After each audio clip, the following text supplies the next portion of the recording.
বুঝেছেন তো, মায়ের অপমান। তো এই জন্যে বলেছে কি সব একদম পুরো শান্ত হয়ে থাকলে কি বলতো, দিদিরা সবাই এসে দিদি মায়ের গুরু চর্চা শুনতে পারবে, কিভাবে উনি মানে গুরু কার্যে শিব চর্চাকে এগিয়েছে। শান্ত হয়ে থাকলে তাহলে সবাই মিলে শুনতে পারবে। আর সবাই 2 মিনিটের জন্যে মাকে শ্রদ্ধাঞ্জলি দাও। 2 মিনিটের জন্য সব চোখ বন্ধ করে মাকে শ্রদ্ধাঞ্জলি দাও, আর যার যার মনের কথা মাকে জানাও।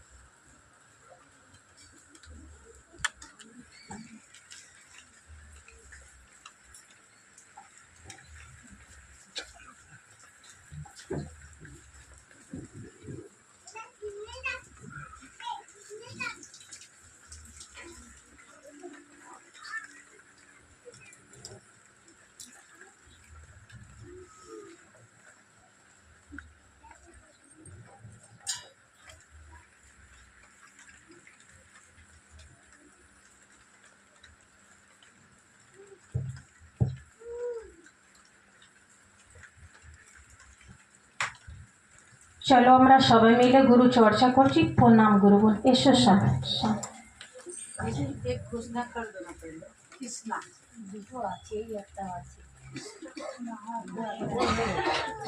আর যার যার নামের ঘোষণা হয়নি সে নামটা তারা দেবে, ঠিক আছে?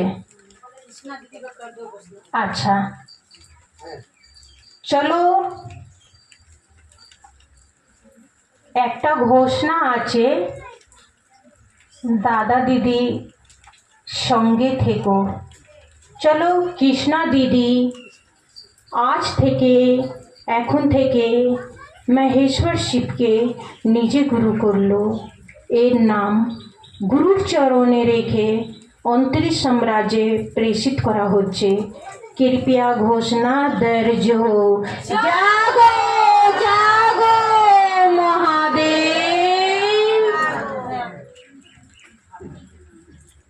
সর্বপ্রথম আমি নিজের গুরু মহাদেবের চরণে প্রণাম জানাই।